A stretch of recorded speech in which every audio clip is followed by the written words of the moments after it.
tentang Al-Quran itu sendiri, tentang ta'rif Al-Quran, apakah dia itu Al-Quran, apakah dia hadis nabawi, apa yang disebutkan sebagai hadis qudsi, apa beza di antara Quran dengan hadis nabawi dengan hadis qudsi. Ada dikatakan hadis tauqifi, ada dikatakan hadis tauqifi, kan. So dia berjenis-jenis tu semua kita dah bahaskan. Habis bab 2, kemudian dia masuk bab yang ketiga ni. Bab yang ketiga ni membicarakan tentang wahyu. Okey, kita nampak. Jadi kita berada pada bab yang ketiga, muka surat 44 itu. So kita ambil balik erti wahyu. Muka surat 43 tu kita ambil, dia punya tajuk dia erti wahyu. Apa kata pengarang? So dia dah membicarakan tentang Quran. Quran ini adalah sebahagian daripada wahyu. So wahyu Allah ni dia pelbagai bentuk, pelbagai jenis wahyu Allah ni. Quran tu salah satu wahyu. Hadis Nabi juga, hadis qudsi, ada juga jenis-jenis wahyu yang telah kita bahaskan pada pengajian-pengajian yang lalu. Okey, kata pengarang erti wahyu. Apakah dia wahyu? Dia katakan wahaitu ilaihi dan auhaitu. Kalimat ini digunakan secara rahsia sehingga orang lain tidak mendengarnya. Wahyu mengandungi makna isyarat yang cepat. Wahyu ni dari sudut makna dia isyarat yang cepat. Wahyu isyarat yang cepat. Itu berlaku biasanya melalui pembicaraan yang berupa simbol. Terkadang melalui suara semata dan terkadang pula melalui isyarat dengan sebahagian anggota badan. Satu dia kata biasa berlakunya, dia kata wahyu tu pertama dalam bentuk simbol, ataupun melalui suara, bunyi, ataupun melalui isyarat dengan sebahagian anggota badan. Itu dikatakan wahyu, satu isyarat yang cepat. Kemudian kata pengarang al-wahyu, wahyu tu adalah kata masdar. Masdar ni maksudnya terbitan. Dia mengandungi dua pengertian dasar, pengertian asas wahyu, iaitu tersembunyi, satu tersembunyi, kedua cepat. So ada dua makna dia. Dia satu tersembunyi, satu cepat. Itu kata dasar dia. Oleh itu dikatakan wahyu ialah maklumat secara tersembunyi dan cepat. So wahyu tu maklumat secara tersembunyi dan cepat yang khas ditujukan kepada orang tertentu tanpa orang lain tahu. Jadi Nabi SAW bila wahyu itu turunkan kepada Nabi seorang aja yang dapat. Itu dikatakan dia tersembunyi dan cepat. Tak ada pula sahabat-sahabat dengar sama Jibril turunkan wahyu, tak dengar. Maka Nabi Muhammad yang dapat, kata. Okay. Inilah pengertian dasarnya, itu masdar, kata terbitan dia. Tetapi kadang-kadang juga bermaksud al-muha. Al-muha iaitu pengertian isim maf'ul. Maknanya yang diwahyukan. Secara etimologi, dari sudut bahasa dia, kebahasaannya, pengertian wahyu ni dia boleh meliputi beberapa keadaan. Yang pertama ilham. Ilham yang menjadi fitrah manusia, itu wahyu. Dari sudut bahasa kita boleh fahami wahyu itu yang pertama ilham yang menjadi fitrah manusia. Al-ilham al-fitri lil insan, dia kata seperti wahyu kepada ibu Nabi Musa. Dia kata ilham yang menjadi fitrah manusia, manusia biasa. Contoh dia kata sini wahyu kepada ibu Nabi Musa alaihi salam. Apa dia? Wa auhayna ila ummi Musa an ardi'i. Apa dia? Allah rekod dalam surah Qasas ayat yang ke-7, dan kami wahyukan, yakni ilhamkan kepada ibu Musa, susuilah dia. Maksudnya dia berbentuk fitrah manusia. Manusia biasa ni dia normal. Bila dia beranak, sebagai seorang ibu dia akan susukan anak dia. Kan? Jadi menyusukan anak tu dia secara otomatik dia akan susukan. Itu dia katakan ilham yang menjadi fitrah manusia. Jadi Allah ilhamkan, Allah wahyukan kepada ibu Nabi Musa supaya dia susukan anak dia, dan dia rekod dalam Quran. Ada dalil dia, wa auhayna ila ummi Musa an ardi. Itu bentuk yang pertama, wahyu, ilham yang menjadi fitrah manusia. Itu yang pertama. Yang kedua disebutkan di sini ilham yang berupa naluri pada binatang. Tadi secara umum maksud ibu Nabi Musa. Yang kedua yang berupa naluri pada binatang. So binatang pun ada juga bentuk wahyu kepada binatang. Apa dia? Al-ilham al-azizi lil hayawan disebutkan. Seperti wahyu kepada lebah. Jadi Allah mewahyukan kepada lebah. Jadi direkod dalam surah An-Nahli. Surah Nahl ayat 68. Apa firman Allah? Wa auha rabbuka ilan nahli anittakhidhi minal jibali buyuta wa minasyajari wa mimma ya'rishun. Dan Tuhanmu telah mewahyukan kepada lebah. Tengok, yang katakan binatang pun dapat wahyu. So ada jenis wahyu kepada binatang. Tadi ilham manusia yang standard, susukan anak. Binatang pun diberi wahyu oleh Allah Subhanahu Wa Taala. Dan Tuhanmu telah mewahyukan kepada lebah. Apa dia? Anittakhidhi minal jibali buyuta. Apa wahyu Allah Taala bagi arahan kepada lebah itu supaya anittakhidhi minal jibali buyuta, buatlah sarang di bukit-bukit, di bukit-bukit, dekat gunung-gunung, buat rumah. Dia kata wa minasyajari wa mimma ya'rishun, dan di pohon-pohon pokok, dekat pokok-pokok itu, dan di rumah-rumah yang didirikan manusia. So jadi binatang yang namanya lebah ni, dia buat sarang dekat pokok, dia buat sarang dekat bukit, dekat gunung, kadang-kadang dekat rumah-rumah orang. Dia bukan saja-saja buat, tapi ada arahan daripada Allah Subhanahu Wa Taala. Ini direkodkan dalam surah An-Nahl ayat 68. Jadi tak bolehlah kita nak marah tengok tiba-tiba nampak lebah berumah dekat belakang rumah kita kan. So kita duk maki hamun lebah nak ingat. Ada rekod dalam Quran. Kalau kita nak ambil mandu lebah tu, ambil je lah kan, kat pokok ke kat bukit ke kan, kita ambil je. Tapi jangan kita marah binatang tu. Okey, itu bentuk yang kedua. Bentuk yang kedua, wahyu kepada binatang.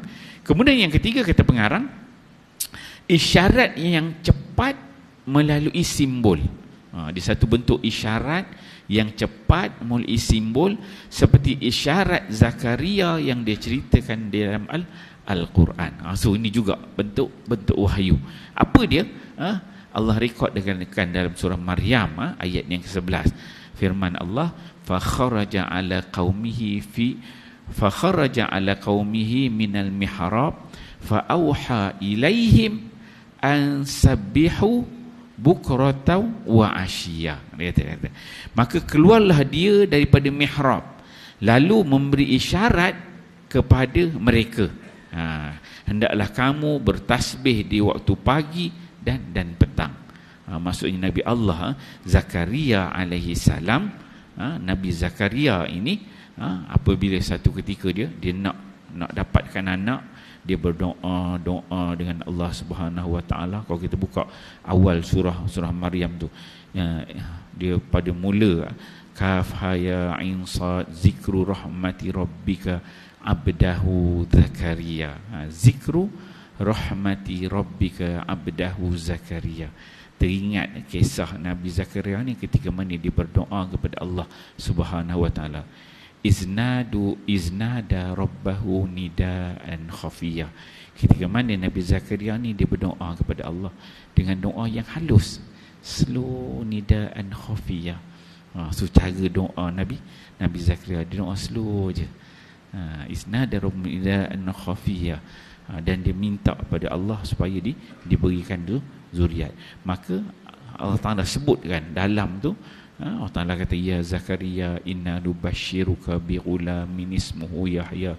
Wahai Zakaria, aku akan berikan kamu anak namanya Yahya.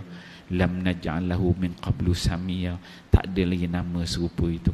Lepas itu Nabi Zakaria kata, apa tanda untuk dapat tu? Maka tandanya dia tak boleh nak bercakap. Itu yang disebutkan ni. Disebutkan fa kharaja ala qaumihi minal mihrab. Nabi Zakaria ni dia keluar nak bercakap dengan umat dia, tak boleh nak cakap. Hanya dia boleh cakap dalam bentuk simbol, gaya bahasa dia. Fa auha ilaihim an sabbihu bukratan wa asyiyah. hendaklah kamu maka keluarlah dia daripada mihrab lalu memberi isyarat kepada mereka umat Nabi Zakaria ni, minta supaya umat dia ini bertasbih di waktu pagi dan petang. Tu. So dalam bentuk ini katakan dalam bentuk simbol, isyarat yang cepat. Mulisi simbol adalah simbol. Nak bercakap dah tak keluar suara. Itu bentuk yang ketiga, isyarat ya. Yang keempat, bisikan syaitan untuk menghias yang buruk agar nampak indah dalam diri manusia. Tengok, dia ada kepada manusia bentuk fitrah, dia ada kepada binatang, dia ada dalam bentuk simbol, semua bentuk wahyu. Dan keempat ni, wahyu dalam bentuk bisikan syaitan. Bisikan syaitan yang menghias benda yang buruk tu agar nampak cantik dalam diri manusia. Benda tu buruk, tapi dia dibisikkan. Bisikan tu nama dia wahyu. Apa? Direkodkan dalam Quran, dalam surah Al-An'am ayat 112, ayat 121 surah Al-An'am. Allah Ta'ala berfirman, wa inna syayatina la yuhuna ila awliyaihim liyujadilukum. Apa dia? Sesungguhnya syaitan itu membisikkan kepada kawan-kawannya agar mereka membantah kamu. Syaitan membisikkan kepada kawan-kawannya agar mereka membantah kamu. Wa inna syayatin la yuhuna ila awliyaihim. Jadi syaitan tu dia ada bisikan, dia membisikkan kepada manusia, wali-wali dia kan, orang yang satu geng dengan syaitan ni, dia dibisikkan liujadilukum, supaya mereka ni membantah, dia kata. Okey, itu dalam bentuk bisikan syaitan. Itu juga bentuk wahyu. Okey. Kemudian dibawakan lagi dalil ni daripada surah Al-An'am ayat 112. Wa kadzalika ja'alna likulli nabiyyin aduwa syayatinal insi wal jin yuhi ba'dhum ila ba' zuhrufal qawli ghurura. Apa dia? Dan demikianlah kami jadikan bagi tiap-tiap nabi itu ada musuh. Maksudnya hidup kita ini dia sebagai fitrah sebagai manusia. Nabi boleh tak Allah Ta'ala ciptakan nabi, bagi nabi ini tak ada musuh? Boleh, tak ada masalah. Tapi sunnatullahnya memang Allah Ta'ala, bila Allah Ta'ala ciptakannya namanya ada Nabi Muhammad sallallahu alaihi wasallam, adanya Abu Jahal, adanya Abu Lahab. Tu sunnatullah itu. Bila Allah Ta'ala ciptakan Nabi Musa alaihissalam, adanya Fir'aun. Tu sunnatullah gitu. Kalau kita pula zaman kita ni, kita hidup mustahil. Kita ni hidup senang je, pada kecil sampai besar sampai kedua senang. Tak diuji langsung, tak susah lah tu. Itu bukan sunnatullah. Ada something wrong somewhere kan. Mesti kita ni diuji. Dan bila kita faham bahawa ujian Allah ni merupakan sunnatullah untuk uji tahap mana keimanan kita, baru kita faham, kita pun akan bersabar, tenang dalam ujian tersebut. Okey, demikianlah kami jadikan bagi tiap-tiap nabi itu musuh. Nabi ada musuh, iaitu syaitan daripada golongan manusia dan jenis jin. So nabi ini musuh dia, golongan manusia pun ada, golongan jin pun ada, agar sebahagian mereka membisikkan kepada sebahagian yang lain. So itu katakan sebahagian antara jin dan juga manusia berbisik-bisik di antara sebahagian dengan sebahagian lain. Itu yang dikatakan yuhi ba'duhum ila ba'. Perkataan-perkataan yang indah-indah untuk menipu manusia. So bisikan-bisikan syaitan ini ataupun bisikan manusia yang bersifat dengan sifat syaitan ini, maka dibisikkan dengan perkataan yang indah-indah. Untuk apa?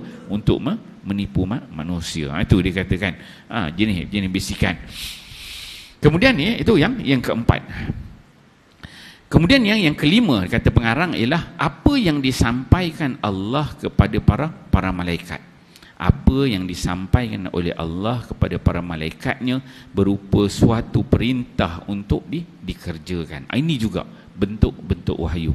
Apa dia dalil dia? Surah Al-Anfal ayat 12. Allah Ta'ala sebut, idh yuhi rabbuka ilal malaikati inni ma'akum fathabbitul ladhina amanu. Allah Ta'ala rekod dalam Quran Anfal ayat 2. Allah Ta'ala kata, ingatlah apabila Tuhanmu mewahyukan kepada para malaikat.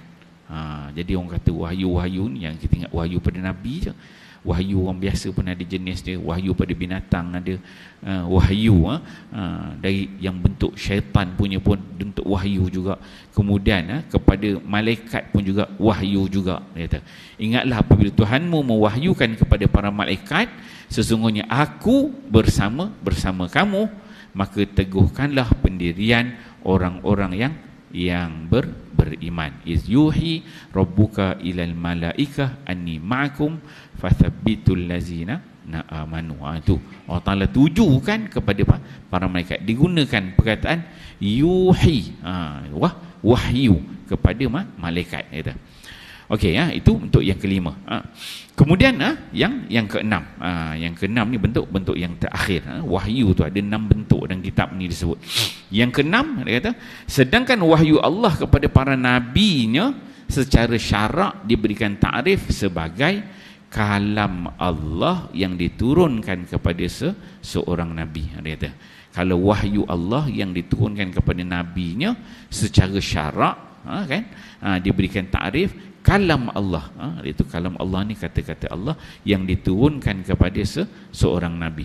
Takrif ini menggunakan perkataan maf'ul, iaitu al-muha, yang diwahyukan.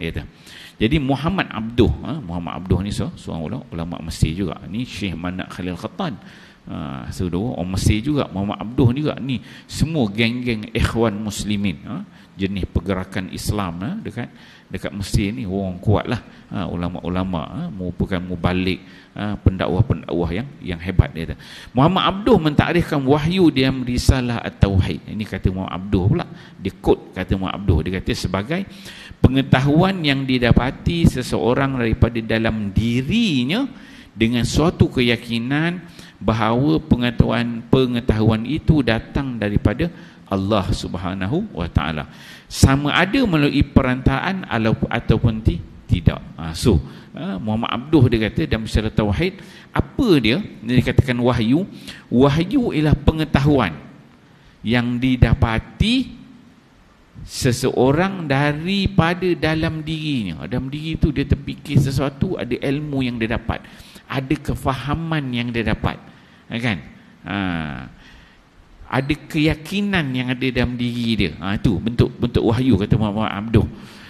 Pengetahuan itu dia meyakini bahawa ilmu yang dia dapat itu ada datangnya daripada Allah Subhanahu wa Ta'ala, sama ada melalui perantaraan ataupun tidak. Kalau jenis macam kepada Nabi Muhammad tu ada perantaraan Jibril ataupun tak ada perantaraan. Okey, yang pertama melalui suara yang terasa dalam telinga. Satu, kalau Nabi ni, dikatakan, maksudnya Nabi itu yang dikatakan wahyu yang sampai pada dia ada pengetahuan yang tiba-tiba dalam diri dia tahu. Dan Nabi dia meyakini bahawa apa yang sampai kepada Nabi itu, yang ada dalam diri Nabi itu adalah pengetahuan daripada Allah Subhanahu wa Ta'ala, bukan daripada syaitan. Dia yakin, dia meyakini. Maksudnya Nabi dia meyakini, oh ini ilmu datangnya daripada Allah. Sama ada datang malaikat Jibril yang datang bawa kata wahyu daripada Allah, ataupun tanpa perantaraan Jibril. Maksudnya Allah Subhanahu wa Ta'ala menurunkan kalamnya itu, Al-Quran itu bentuk tu direct, direct kepada Nabi sallallahu alaihi wasallam, terus masuk dalam hati Nabi. Kan? So kalau kita belajar dalam bab nuzulul Quran, nanti ada bab tentang penurunan Quran. Quran itu dia ada 30 juzuk daripada Allah ke Lauhul Mahfuz. Daripada Lauhul Mahfuz pergi ke Baitul Izzah, langit dunia. Maksudnya Quran itu dekat langit dunia tu dah ada dah 30 juzuk tersimpan. Cuma diturunkan itu secara beransur-ansur, sikit kepada Nabi sallallahu alaihi wasallam, berdasarkan suasana, keadaan, asbabun nuzul, kesesuaian waktu, kan, untuk memberikan ketenangan kepada Nabi sallallahu alaihi wasallam. Jadi yang turun itu bila Nabi sampai dalam hati dia, dia yakin ini pengetahuan ini adalah daripada Allah Subhanahu wa Ta'ala. Ini merupakan wahyu. Dan dia boleh bezakan yang ni bukan syaitan. Syaitan dia memang tak boleh nak masuk pada Nabi lah. Dan dia yakin itu adalah wahyu daripada Allah Subhanahu Wa Taala. Kalau dengan perantaraan senang, Jibril datang, Nabi dia mengenal Jibril. Ni Jibril datang, wahyu. Jibril bacakan pada Nabi, Nabi pun dapat. Okey. Tengok dia kata sambung dia macam mana. Yang pertama, melalui suara yang terasa dalam telinganya. So wahyu ni bentuk yang sampai datang kepada Nabi itu ialah yang pertama, dia berbentuk suara, maksudnya bentuk bunyi yang terasa dalam telinga Nabi. Bagaimana wahyu itu sampai kepada Nabi? Nabi duduk, dia ada bunyi masuk dalam telinga, bunyi ayat Quran. Kalau kita mungkin kita pakai earphone kan, dengar bunyi, macam tu lah, ada bunyi yang masuk dalam telinga. Jadi Nabi dia dapat wahyu bentuk yang macam tu, suara yang terasa dalam telinganya.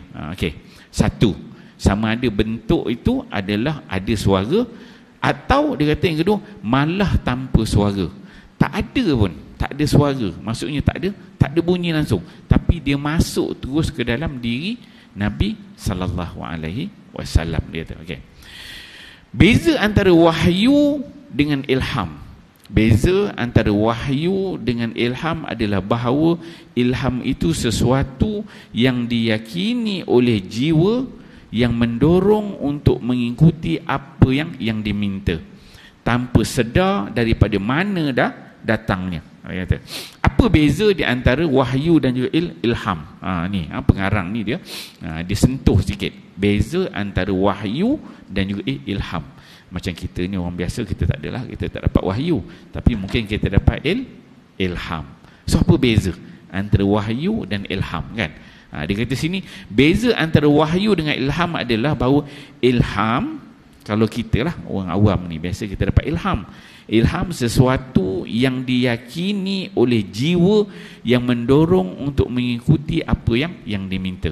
Kita dapat ilham, kata malam ni lepas Isya ni pergi makan tom yum. Tengok, dia dapat idea itu kan, dapat ilham, pergi makan tom yum kedai ni okey. Tu dia ada keinginan tu, dapat ilham sesuatu untuk membuat sesuatu. Itu dia, jiwa yang mendorong untuk mengikuti apa yang diminta, tanpa sedar daripada mana datangnya. Kita tak tahu, duduk je lepas maghrib, duduk sambil dengar kuliah tu, perut berbunyi kan, krok Isya ni pergi kena sup ekor, okey kan ni. Tengok tak, dia dapat ilham lepas Isya nak makan sup ekor kan. Itu bentuk ilham. Tapi kita tak tahu sebenarnya siapa tiba-tiba melahirkan idea, perasaan dalam diri jiwa kita nak. Itu dikatakan ilham, tanpa sedar daripada mana datangnya. Kalau ilham tu dia datang dari kita, rasa nak gigi je lah kan, itu ilham. Tapi beza dengan wahyu. Wahyu tadi dia, Nabi tu dia jelas, ni datang daripada Allah Subhanahu Wa Taala. Ni memang wahyu Allah, bukan dia reka-reka. Kalau ada Jibril, perantaraan tu lagi jelas. Dan wahyu tu datang sama ada dia ada bunyi, suara dalam telinga dia, ataupun tak ada, terus saja Allah campak dalam diri Nabi sallallahu alaihi wasallam. So kalau yang direct daripada Allah tu disebut ada berapa spek. Tadi direct Allah Taala masukkan dalam diri Nabi, Nabi sedar itu adalah wahyu daripada Allah. Satu. Yang kedua dalam bentuk suara masuk dalam telinga Nabi, dia dengar bunyi ayat Quran. Ini wahyu Allah. Ataupun yang ketiga datang dengan Jibril datang baca kan. Okey. Hal seperti itu serupa dengan perasaan lapar, haus, sedih, senang. Ini dia bawa ke contoh-contoh ilham. Dia kata lihat Al-Wahyu Al-Muhammadi oleh Syekh Muhammad Rashid Ridha, halaman 44. Okey, kata pengarang seterus, dia kata takrif di atas adalah mengenai wahyu dengan pengertian akar bahasa. Maksudnya kita mengenali wahyu tu secara dasar dia bagaimana. Okey, terbitan dia bagaimana. Bahagian awal takrif ini menunjukkan seakan-akan ada kesamaran antara wahyu dengan suara hati atau kasyaf. Jadi kalau kita tengok asasnya wahyu tu dia betul-betul apa yang ada muncul daripada hati. Jadi dia boleh membentuk satu bentuk sama. Ini wahyu ke, ini ilham ke ataupun ini bisikan syaitan ke, dia boleh berlaku ke kesamaran. Tapi pengarang sebut tadi, kalau Nabi, syaitan tak masuk. Dan Nabi dia yakin bahawa yang turun, idea yang dapat tu, apa yang dia rasa dalam hati tu ada wahyu Allah Subhanahu Wa Taala. Tetapi perbezaannya dengan ilham dan ta'rif terakhir adalah menafikan kesamaan ini. Itu yang disebutkan di atas tadi. Kalau ilham tu dia tak tahu daripada mana asalnya. Sedangkan kalau wahyu, Nabi dia jelas. Ini bukan ilham, ini memang datang daripada Allah Subhanahu Wa Taala. Hanya Nabi je yang tahu. Sebab itu sebelum ni kita ada belajar tajuk hadis tauqifi dengan ta waw qaf fa, tauqifi kan, ataupun taufiqi, dia antara qaf dengan fa, dia boleh taufiqi kan. Satu tu yang jenis Nabi ni memang dia pandai-pandai buat kan, maka Allah tak berikan komentar. Satu jenis memang dapat wahyu daripada Allah kan. Itu dua jenis kita dah bahaskan pada pengajian yang lalu. Okey, habis tajuk tu. So itu kerangka penurunan wahyu tu. Bentuk-bentuk dia ada 6 jenis. Okey, kita masuk tajuk cara wahyu Allah turun kepada malaikat. Bagaimana? Maksudnya kita sekarang ni kita nak memahami kerangka wahyu tu berjenis pada ada syaitan, ada malaikat, ada pokok, ada pada binatang, ada pada orang awam, fitrah manusia. Kemudian dibawakan tajuk pengarang. Sebab wahyu nak sampai kepada Nabi, sebelum sampai Nabi ada yang jenis perantaraan kepada malaikat dulu. Jadi bagaimana wahyu daripada Allah itu sampai kepada malaikat? Ini tajuk dia. Cara wahyu Allah turun kepada malaikat. Bagaimana wahyu itu diturunkan kepada malaikat? Kan? Adakah Allah Ta'ala dibacakan Fatihah, Bismillahirrahmanirrahim, Alhamdulillah, baca kepada malaikat, malaikat semua dengar, malaikat hafal, turun. Itu jenis kalau pada manusia, kita manusia dengan manusia kan, bahasa manusia begitu. Tapi kalau malaikat bagaimana? Dalam Al-Quran Al-Karim terdapat nas mengenai kalam Allah kepada malaikat. Apa dia? Allah Ta'ala sebut, record kan dalam surah Al-Baqarah ayat 30. Wa iz qala rabbuka lil malaikah inni ja'ilun fil ardi khalifah qalu ataj'alu fiha man yusidu fiha wa yasfiku dima wa nahnu nusabbihu bihamdika wa nuqaddisu lak qala inni a'lamu ma la ta'lamun. Ini bagaimana bentuk wahyu Allah turun kepada malaikat. Apa maksud dia? Dan ingatlah apabila Tuhanmu berfirman kepada malaikat, sesungguhnya aku hendak menjadikan seorang khalifah di muka bumi.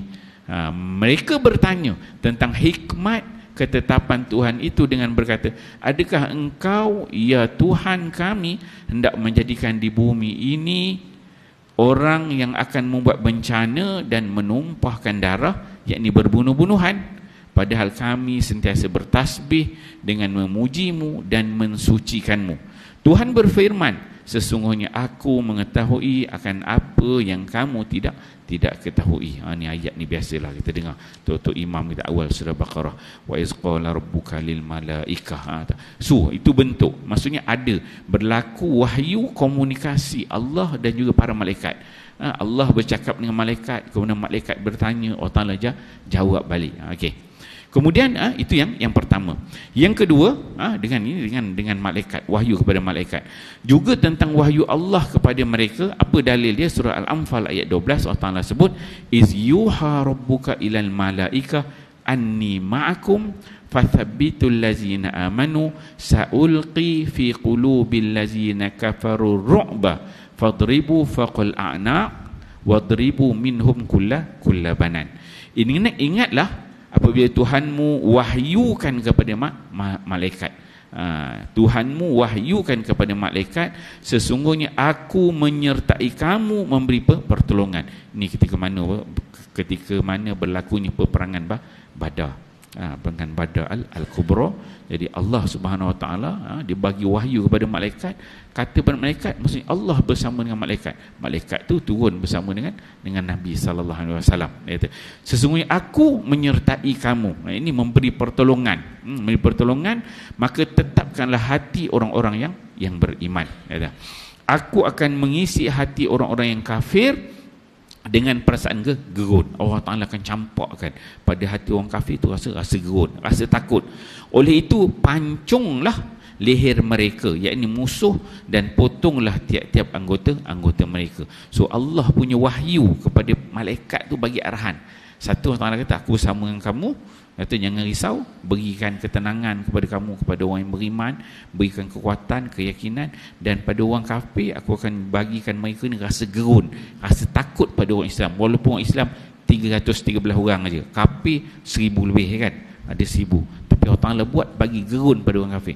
Dan Allah beri arahan, pancunglah orang kafir tu. Sebab itu kalau kita baca, tengok sejarah perang Badar tu, bila selepas perang tu tengok ada yang mati tu, yang dilihat bahawa bagaimana dia kena pancung, hirisan dia tu, para sahabat dia tengok, ini bukan gaya manusia memancung, lain cara pancung dia, hirisan dia punya kelar dia tu, dia punya kelar, malaikat punya buat kerja kelar musuh-musuh Allah ni, lain cara kelaran dia. Jadi tuan-tuan, kalau ada daurah tentang sejarah perang Badar tu menarik.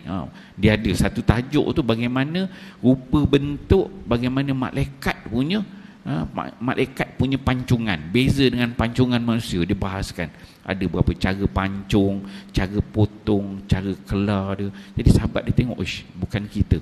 Ada sahabat tu dia kata, dia baru nak pancung, zap, tengok puk, dah tergolek jatuh kan. Kan banyaklah nampaknya dengan yang makhluk pakai baju putih berserban, adalah kita kisah sebaik itu. Okey, itu dalil bentuk yang kedua.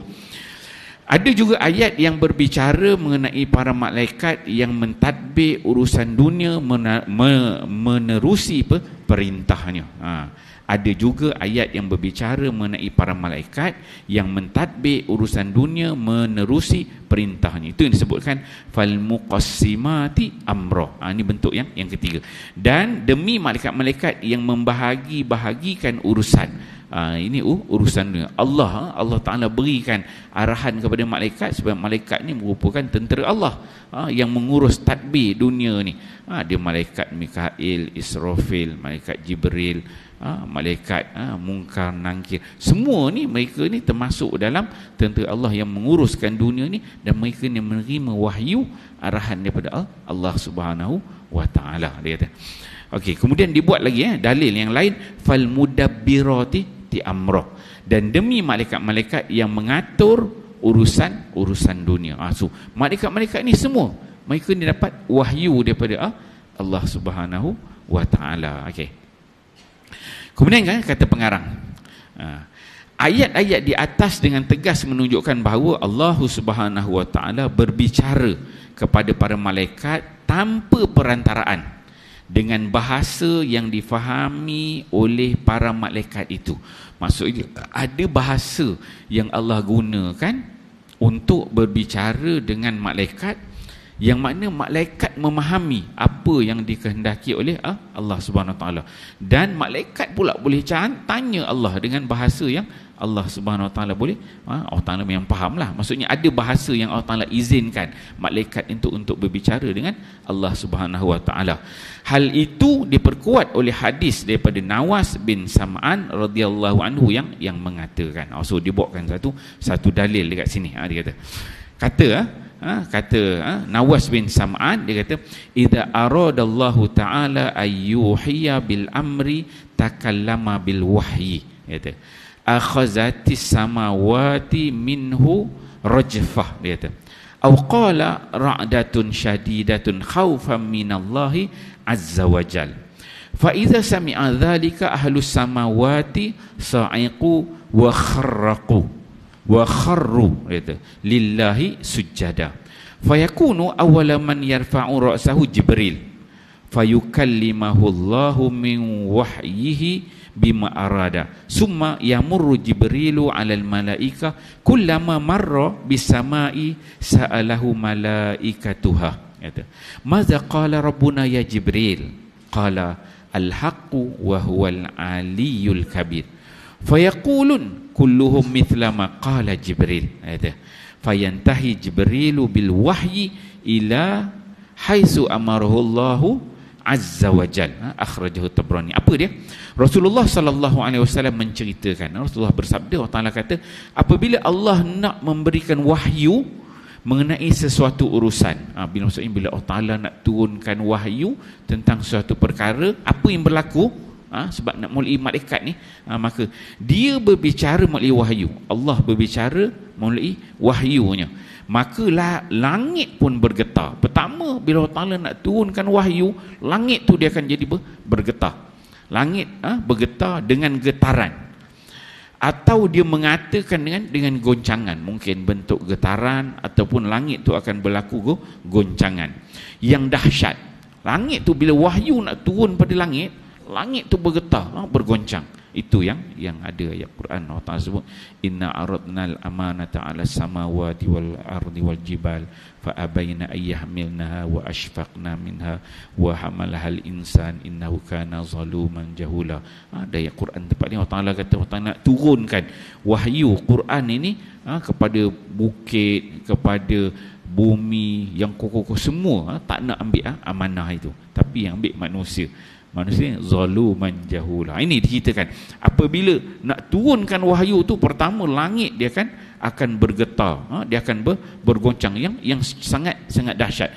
Kerana apa? Langit itu dia takut kepada Allah Subhanahu Wa Taala. Wahyu nak turun tu, langit takut. Tapi kita dengar wahyu Allah tak ada rasa perasaan apa. Orang musyrikin Mekah dengar relax aja. Langit yang hebat sebesar-besar langit tu, dengan dia punya galaksi itu bila wahyu turun bergetar, bergoncang. Kita tak ada apa. Itu beza kita dengan langit lah. Hebat langit lagi. Okey. Mereka pengsan dan jatuh. Dia kata dahsyat kepada Allah apabila penghuni langit mendengarnya. Itu tadi langit. Kemudian bila dah turun ke langit itu wahyu Allah, penghuni langit pula dengar. Ni golongan para malaikat. Dia dengar wahyu baru nak turun, satu-satu wahyu tu turun. Jadi dikatakan sini apabila penghuni langit mendengarnya, mereka pengsan dan jatuh. So golongan malaikat ni boleh turun satu-satu wahyu tu, dengar, pengsan, jatuh. Malaikat, standard malaikat yang besar hebat tu, pengsan, jatuh. Dia kata lalu bersujud kepada Allah. Pengsan, jatuh tu sujud kepada Allah Subhanahu Wa Taala sebab dapat satu perintah daripada Allah. Sujud kepada Allah. Maka semua malaikat pada ketika itu akan sujud bila wahyu ni turun. Tak berani angkat kepala, duduk semua sujud kepada Allah. Maka kata Nabi, yang pertama sekali mengangkat kepalanya di antara mereka itu adalah Jibril alaihi salam. Jibril ni dia ketua para malaikat. Bila dah sujud lama, kemudian baru yang pertama malaikat yang bangkit angkat kepala ialah Jibril alaihi salam. Lalu Allah Subhanahu Wa Taala menyampaikan wahyunya kepada Jibril. Maka Jibril ni memang tugas dia ambil wahyu daripada Allah, sampaikan kepada para nabi. Azan lalu azan.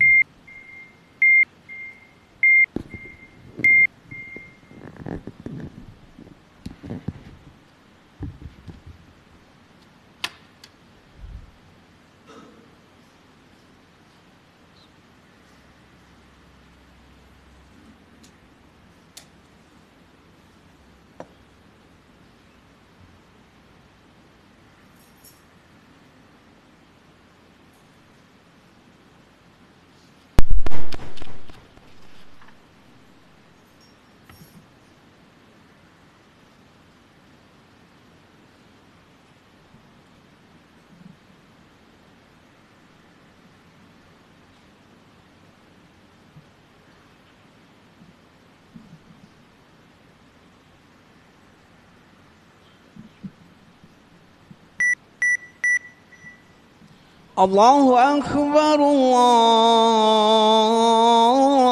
Akbar, Allahu Akbar,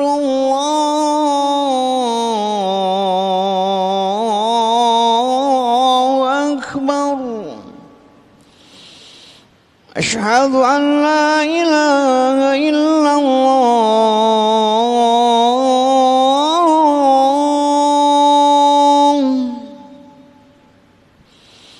أشهد أن لا إله إلا الله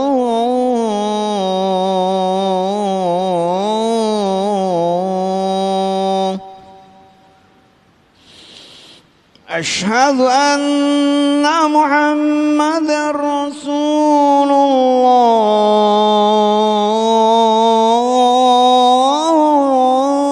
الله أشهد أن محمدا رسول الله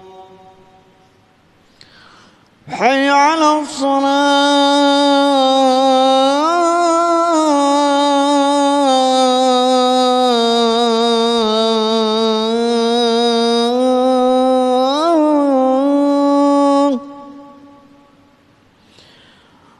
حي على الصلاة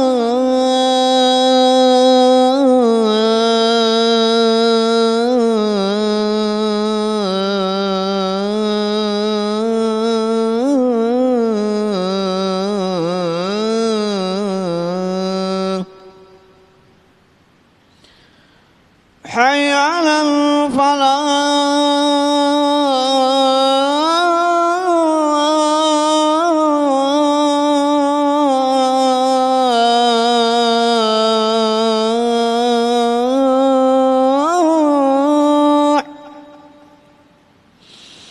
حي على الفلاح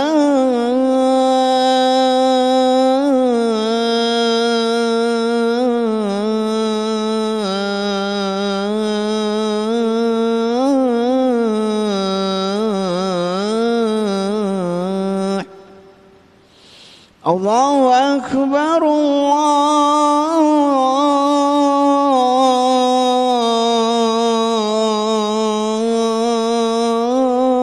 الله أكبر لا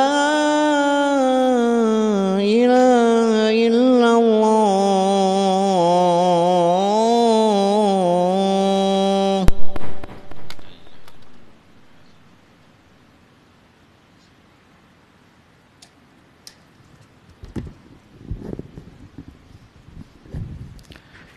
Muslimin muslimat hadirin hadirat yang dikasihi sekalian ya. Okay, kita sambung sikit lagi, lebih kurang 5 minit habiskan hadis ini.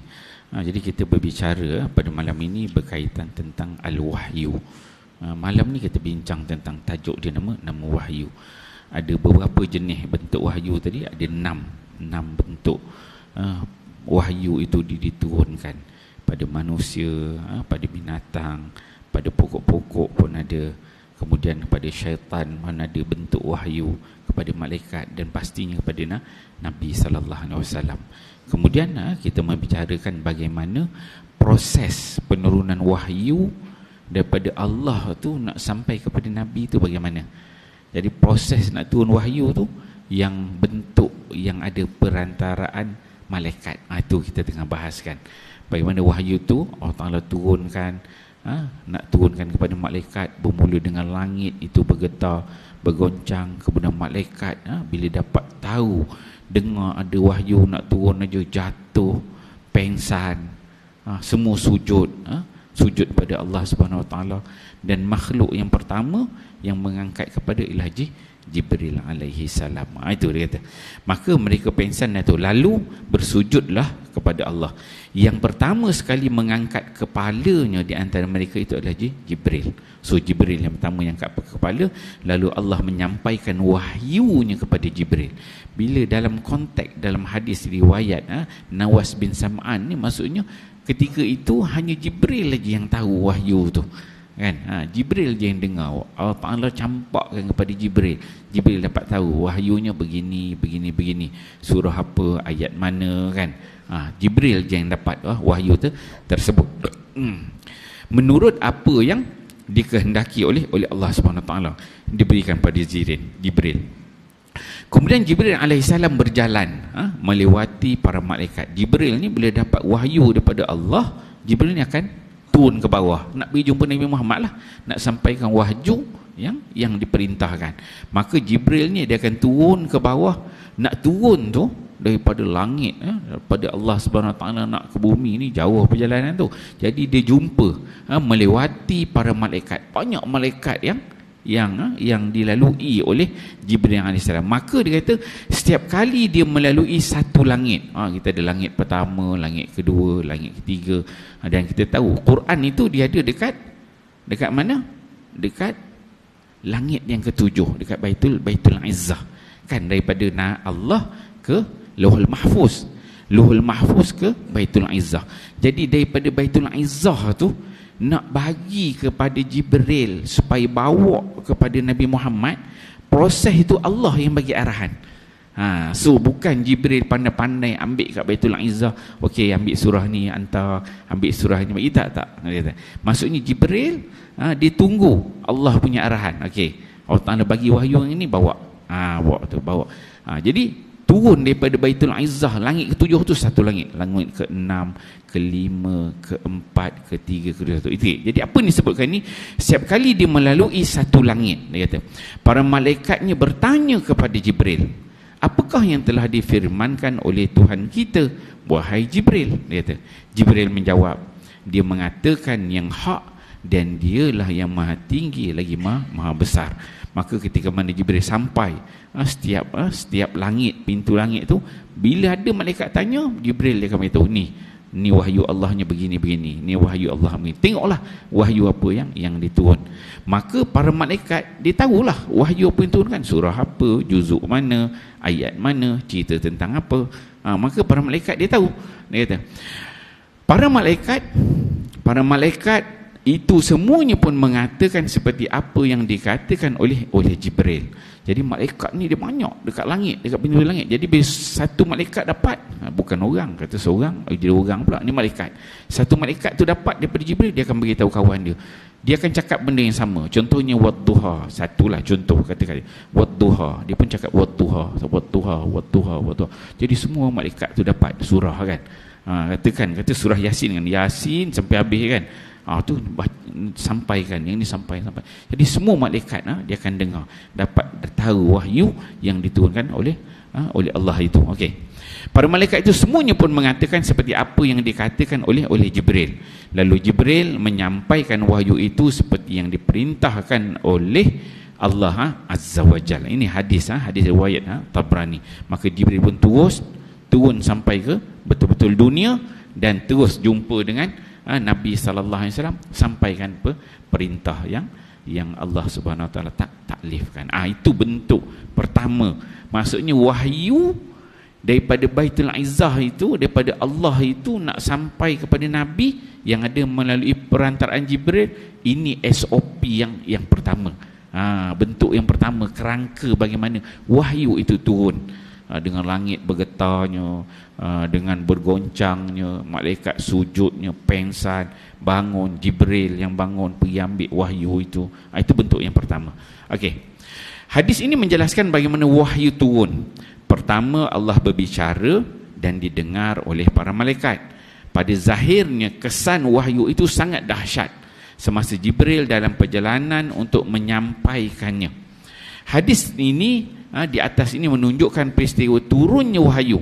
Akan tetapi hadis tersebut juga menjelaskan cara turunnya wahyu secara am. Itu kerangka am dia begitu. Intipati persoalan itu terdapat di dalam hadis yang sahih. So ada lagi perincian dia. Apa dalam hadis ni? Kita baca sikit lagi, habiskan hadis ni. Idza qadallahu al-amra fis samai darabatil malaikatu bi ajnihatiha khad'anan liqaulihi ka'annahu silsilatun ala safwan. Dia kata, apabila Allah memutuskan sesuatu perkara di langit, bila Allah Ta'ala nak turunkan satu wahyu pada langit, dia kata, maka para malaikat, mereka ini akan memukul sayapnya. Malaikat tu dia ada sayap masing-masing, dia akan pukul sayap dia kerana kesan firman Allah. firman Allah tu, wahyu turun tu, kesan daripada dapat wahyu tu, semua malaikat akan memukul dia punya kepak dia. Bagaikan mata rantai di atas batu yang licin. Kita ambil rantai besi, ambil batu, bila kita pukul, kan itu kan, kan di rantai itu kan, rantai besi, bila pukul atas batu, gitu. Itulah digambarkan dalam riwayat ini, bagaimana malaikat memukulkan sayapnya kerana kesan firman-Nya bagaikan mata rantai di atas batu yang licin. Dia akan ada, dia kata salatin ala Safwan, ada bunyi seperti bunyi rantai. Ini tak cerita buat bunyi, lepas ini dia akan cerita bentuk bunyi pula. Ini dia bentuk kerangka je, bagaimana wahyu itu daripada Allah tu nak sampai kepada Nabi sallallahu alaihi wasallam. Okey, saya rasa kita berhenti dah kan dekat situ. Nanti kita tengok lagi. Dia ada lagi beberapa kerangka Quran itu turunkan baru nak sampai malaikat, nak sampai kepada Nabi pula. Dia ada beberapa kerangka untuk memahami wahyu itu dengan cepat cara penurunan dan sebagainya. Okey. Auzubillahi minasyaitanir rajim. Bismillahirrahmanirrahim. Alhamdulillahirabbil alamin wassalatu wassalamu ala asyrafil anbiya'il mursalin wa ala alihi washabbihi ajmain. Allahumma ij'al jam'ana hadza jam'an marhuma wa tafarruqana min ba'dihi tafarruqan ma'suma wa la taj'alillahu ma fina wa la ma'ana wa la may yattabi'una syaqiya wa la matruda wa la mahruma bi rahmatika ya arhamar rahimin. Rabbana atina fid dunya hasanah wa fil akhirati hasanah wa qina adzabannar. Wa sallallahu ala sayidina Muhammad wa ala alihi washabbihi wasallam. Alhamdulillahi rabbil alamin. Assalamualaikum warahmatullahi wabarakatuh.